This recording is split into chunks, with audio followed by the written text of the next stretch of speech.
नमस्कार, मैं हूं राजकुमार और आप देख रहे हैं बियॉन्ड द हेडलाइन, जहां हम बात करते हैं सुर्खियों से हटकर और खबर की तह तक जाकर। आज के दिन की क्या कुछ बड़ी हेडलाइंस रही, सबसे पहले उन पर नजर डालते हैं। Leader of opposition Sunil Sharma ने एलजी मनोज सिन्हा से की जम्मू में मुलाकात। एमबीबीएस सीटों और रिजर्वेशन को लेकर भी की बातचीत। दिल्ली में हर्षदेव का स्टेटहुड को लेकर बड़ा प्रदर्शन। पीएसए में जेल में बंद आम आदमी पार्टी विधायक महराज मलिक को फिर मिली अगली तारीख। जम्मू पुलिस ने हथियार और ड्रग्स के मामले में बड़ा नेक्सस तोड़ा। जम्मू ने मशहूर व्यवसायी और राजनेता अनिल गुप्ता को दी भावपूर्ण विदाई। और अब खबरें विस्तार से। हमारे साथ में होंगे हमारे सीनियर सहयोगी दीपक खजूरिया जी। इन्हीं से ही इन खबरों पर जो है वह चर्चा करेंगे। सर, आज जम्मू कश्मीर के leader of opposition Sunil Sharma Jammu Kashmir के उप राज्यपाल मनोज सिन्हा से मिले। किन चीजों पर जो है वो बातचीत हुई होगी? हाँ, देखिए राजकुमार जी, दरअसल ये बैठक बड़ी इंपॉर्टेंट मानी जा रही है, बहुत अहम मानी जा रही है। कारण ये है कि जिस तरह से दो मुद्दे जम्मू कश्मीर में बहुत गहराए हुए हैं। एक तो Shri Mata Vaishno Devi institute of medical excellence में एमबीबीएस का मुद्दा और उसके साथ साथ आरक्षण का मुद्दा। हालांकि आरक्षण के मुद्दे को लेकर जिस तरह से उमर अब्दुल्ला की कैबिनेट ने अपनी तरफ से अब गेंद एलजी साहब के पाले में डाल दी है और फाइल उन्हें भेज दी है। अब देखना ये होगा कि उसको एलजी साहब अप्रूव करते हैं या फिर वापस भेजते हैं अमेंडमेंट के लिए। और वहीं दूसरी ओर एमबीबीएस सीटों का जो मुद्दा है वो इसलिए भी गरमाया हुआ है क्योंकि बीजेपी का एक हाई लेवल डेलीगेशन बीजेपी के स्टेट प्रेसिडेंट सत शर्मा और एलओपी सुनील शर्मा की अध्यक्षता में medical and health education government of India के मंत्री जेपी नड्डा से मिलकर आया और जेपी नड्डा बीजेपी के प्रेसिडेंट भी हैं। तो ऐसे में अपनी तरफ से बीजेपी ने क्या मांग रखी है और उसके बाद एक डेलीगेशन और जो लेफ्टिनेंट गवर्नर साहब की अध्यक्षता में भी दिल्ली में था और शायद उनकी भी मुलाकात जेपी नड्डा साहब से हुई है। तो ऐसे में इस मामले को सुलझाने को लेकर आज शाम को हमारा एक 7 बजे भी कार्यक्रम अनसुनी गूंज खासतौर पे गया है कि केंद्र सरकार लगातार काम कर रही है और केंद्र सरकार कोई भी इस पे जब निर्णय लेगी, क्योंकि मेडिकल इंस्टीट्यूट के जो चेयरपर्सन है वो श्राइन बोर्ड के चेयरपर्सन भी है और वो लेफ्टिनेंट गवर्नर साहब हैं। तो ऐसे में एलओपी साहब की ये मीटिंग जो लेफ्टिनेंट गवर्नर साहब से हुई है बहुत अहम मानी जा रही है।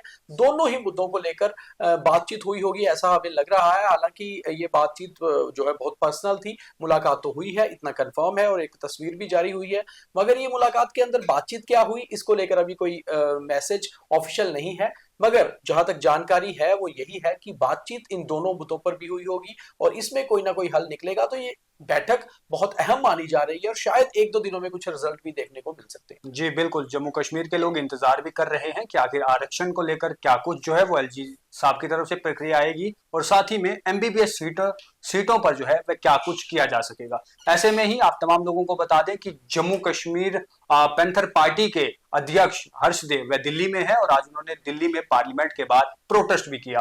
और सर, स्टेटहुड को लेकर प्रोटेस्ट दिल्ली में हर्षदेव का करना। देखो, Harshdev Singh India panther party जो उन्होंने नई पार्टी बनाई है उसको लेकर उन्होंने हालांकि चुनाव भी नगरोटा से लड़ा था, वो चुनाव हार गए, मगर स्टेटहुड की मांग वो उठाते रहे हैं। बहुत बार उन्होंने ये प्रेस कॉन्फ्रेंसेस में या रैलियों में या लोगों की जो पब्लिक बैठकों में ये बात कही है कि स्टेटहुड को लेकर वो संघर्ष करेंगे।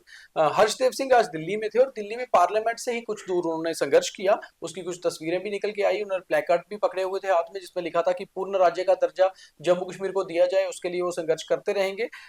एक तरफ नेशनल कॉन्फ्रेंस और कांग्रेस भी लगातार स्टेटहुड की बात कर रही है और हर्षदेव भी कहीं ना कहीं लगातार ये मांग उठा रहे हैं क्योंकि उनको लगता है कि जम्मू की आवाज भी ये है कि स्टेटहुड मिलना चाहिए। और आज उन्होंने दिल्ली में प्रदर्शन किया है, हालांकि कोई बहुत बड़ा प्रदर्शन नहीं था, मगर फिर भी दिल्ली जाकर ऐसी आवाज उठाना कहीं ना कहीं वो अपनी लगातार इस मांग को आगे बढ़ा रहे हैं। आम आदमी पार्टी के विधायक महराज मलिक और जम्मू कश्मीर में आम आदमी पार्टी से स्टेट प्रेसिडेंट भी हैं। आज उनकी चौथी हेयरिंग थी और अब उनकी डेट जो है आगे और बढ़ा दी गई है। सर, तमाम उनके चाहने वाले, उन्हें उम्मीदें होती हैं हर तारीख पे कि आज महराज को कोई राहत मिलेगी, लेकिन ऐसा होते हुए नजर नहीं आ रहा है। देखिए, ये बिल्कुल साफ नजर आ रहा है कि महराज मलिक के मामले में तारीख पर तारीख पर तारीख मिलती जा रही है। सितंबर में उनके ऊपर पीएसए लगाकर उन्हें कठुआ की जिला जेल में भेज दिया गया था, अभी भी वो वहीं है। पहले उनके वकीलों ने कोशिश की थी कि उन्हें अक्टूबर महीने में जो असेंबली सेशन था उसमें कम से कम एक दिन भी शामिल होने की इजाजत मिले, मगर वो नहीं मिली कोर्ट से। उसके बाद अब उनकी तारीख पीएसए को लेकर लगातार टलती जा रही है। आज उम्मीद थी कि 4 दिसंबर को जो कोर्ट में उनकी तारीख होनी थी, शायद आज कोई फैसला आएगा, मगर कोर्ट ने फिर अगली तारीख अब 18 दिसंबर की दे दी है। जी। तो अब ऐसा लग रहा है कि कहीं ना कहीं जो है अभी उनका पीएसए हाल फिलहाल में अभी जो है उसके ऊपर सुनवाई होती नजर नहीं आ रही, और शायद अभी आने वाले काफी दिन आम आदमी पार्टी के कार्यकर्ताओं को और महराज मलिक को इंतजार करना होगा कि महराज मलिक बाहर आए और फिर आम आदमी पार्टी की गतिविधियों को आगे बढ़ाएं। जी बिल्कुल। अब देखना यह है कि 18 दिसंबर को जो तारीख होगी उसमें जो है वो क्या कोई सुनवाई होगी, क्या तारीख आगे बढ़ेगी या महराज को कोई राहत मिल पाएगी। आगे बढ़ते हैं। आगे बढ़ने के साथ साथ में सर, आज जम्मू पुलिस को बड़ी कामयाबी मिली है। उन्होंने हथियारों और ड्रग्स के नेक्सस को जो है वो तोड़ा है। कुछ गिरफ्तारियां भी हुई हैं। देखो, 6 लोगों को गिरफ्तार किया गया है, और ये एक रेड नहीं थी, ये सिंगल रेड नहीं थी। हालांकि एसपी साउथ जम्मू अजय शर्मा ने एक पत्रकार वार्ता भी की और वहां पर ये दिखाया भी कि 3 पिस्टल्स, 5 लाइव राउंड, उसके अलावा 4 किलो कुछ करीबन पौने 5 किलो के करीब जो है चिट्टा हीरोइन जो है वो बरामद की है। कुल मिला के देखा जाए तो ये अलग अलग मामले हैं। करण शर्मा जोड़िया का रहने वाला और निखिलेश वर्मा उधमपुर का रहने वाला, इन 2 लोगों को गिरफ्तार किया गया था, और इनसे 3 किलो 600 ग्राम हेरोइन बरामद हुई थी, जिसे चिट्टा कहा जाता है। उसके अलावा मोहम्मद यूसुफ नाम का एक शख्स जो है वो जम्मू से गिरफ्तार हुआ था। गुलशन कुमार नाम का एक शख्स को राजौरी लंबेड़ी से गिरफ्तार किया गया था। इन दोनों से पिस्टल्स मिली थी। तो ये बाद में ये मामला जब तार जुड़ रहे हैं तो ये पता चल रहा है कि एक बड़ा नेक्सस था जिसमें हथियारों की स्मगलिंग और ड्रग स्मगलिंग ये दोनों शामिल था। तो अब जम्मू पुलिस इसमें आगे ये काम कर रही है कि कहीं इसके पीछे कोई आतंकी गुट तो नहीं है, कहीं टेररिस्ट ऑर्गेनाइजेशंस जो पाकिस्तान से बैठ के ऑपरेट कर रही हैं, कहीं वो जम्मू के ड्रग डीलर्स जो हैं उनको वेपन डीलर्स के साथ तो नहीं जोड़ रही। और अगर ऐसा कुछ है तो ये बहुत बड़ा नेक्सस है, और इसको हालांकि अभी तक तोड़ दिया है जम्मू पुलिस ने। अब तार जुड़ रहे हैं और कुछ गिरफ्तारियां आने वाले दिनों में इसमें और भी देखने को मिल सकती है। जी बिल्कुल। और जम्मू पुलिस लगातार हर एंगल से तराशने की पूरी कोशिश कर रही है कि इसमें आगे क्या कुछ जो है वह हो सकता है। वहीं आज के दिन एक बुरी खबर सामने आई कि जहां पर जम्मू के जाने माने बिजनेसमैन और राजनेता अनिल गुप्ता जी अब इस दुनिया में नहीं रहे। राजकुमार, ये वाकई ही बहुत दिल को दहला देने वाली खबर थी, और जम्मू के लिए कहीं ना कहीं एक पूरी खबर हम कहेंगे, क्योंकि जम्मू अनु गुप्ता जी को दरअसल अनु भैया के नाम से ही जानते थे। अनु भैया इसलिए क्योंकि करीबन अब 60 वर्ष की आयु में वो हमें छोड़ के गए हैं, मगर वो युवा अवस्था से ही आरएसएस के साथ, बीजेपी के साथ जुड़े रहे। एक तो वो प्रोफेसर चमनलाल गुप्ता जी जो एमओएस डिफेंस थे और जम्मू के एक दिग्गज नेता थे, आरएसएस से जुड़े हुए बीजेपी के बड़े नेता। हम ये भी गलत नहीं होगा और ये करें कि वो जम्मू कश्मीर के ही एक बड़े नेता थे। जम्मू कश्मीर में बहुत इज्जत से उनका नाम लिया जाता था, और प्रोफेसर चमनलाल गुप्ता के बाद अनु गुप्ता उनकी विरासत संभाल रहे थे। और चमनलाल जी 2018 में हमें छोड़ के गए। उसके बाद अब अनु गुप्ता करीबन 7 साल बाद ही, 60 साल कोई बहुत उम्र नहीं होती अगर हम ये बात करें कि अनु गुप्ता जी का जाना। और एक कामयाब व्यवसायी, एक मीडिया टाइकून भी उन्हें कहा जाता था। सिटी केबल के ज़माने से वो मीडिया चलाते रहे हैं, उसके बाद डिजिटल प्लेटफॉर्म्स को भी आगे किया।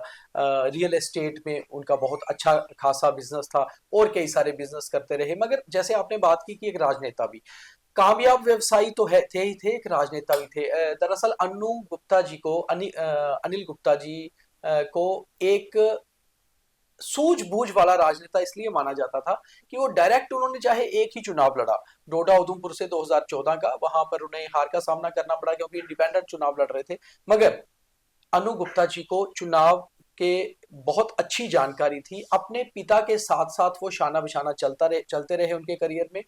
उनके पिता ने जितने भी चुनाव लड़े उसके पीछे अनु जी का बहुत बड़ा रोल रहता था। हालांकि ये भी एक समय में ऐसे भी कहा जाता था कि अनिल गुप्ता को इलेक्शन मैनेजर बहुत बेहतर थे वो, ये भी कहा जाता था, क्योंकि सिर्फ अपने पिता की ही टिकट पे नहीं, बल्कि जब प्रोफेसर चमनलाल गुप्ता ने अमरनाथ लैंड रो एजिटेशन के बाद 2008-9 के विधानसभा चुनाव लड़े और जम्मू वेस्ट से वो विधायक बन के आए, उस समय अनिल गुप्ता जी ने केवल अपने पिता के लिए नहीं बल्कि बीजेपी के कम से कम 8 से 7-8 एमएलए के लिए काम किया, और उनमें से मैक्सिमम को जो है वो जिताकर विधानसभा भेजा। तो उनका काम करने का तरीका जम्मू के लोकल सर्कल में, सामाजिक सर्कल में बहुत ही एक्टिव माने जाते थे। स्वभाव से बहुत मिलनसार थे, लोगों के साथ बहुत उठना बैठना उनका रहता था।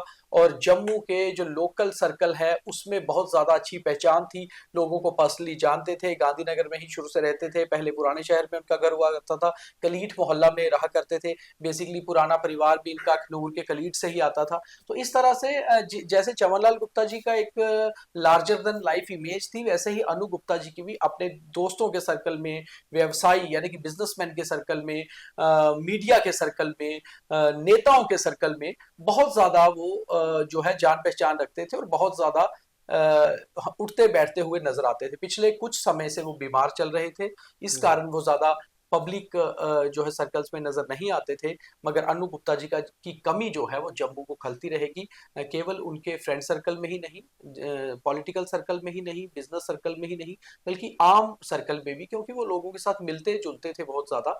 और अनु गुप्ता जी का जाना कहीं ना कहीं जम्मू को रुला देने वाली बात थी। जी बिल्कुल, अनिल जी एक जाने माने बिजनेसमैन और राजनेता ही नहीं बल्कि एक काइंड हार्टेड इंसान भी थे। वह हमेशा लोगों की मदद करते हुए नजर भी आया करते थे। और आज की बीटीएच में इतना ही। अब आप देखिए थॉट ऑफ द डे। और अब थॉट ऑफ द डे। जिंदगी का कोई रिमोट कंट्रोल नहीं है, उठो और उसे खुद बदलो। आज का बीटीएच इतना ही। बाकी तमाम खबरों के लिए द न्यूज़ रूम 24 आवाज को देखते रहिए। धन्यवाद। जय हिंद, जय भारत।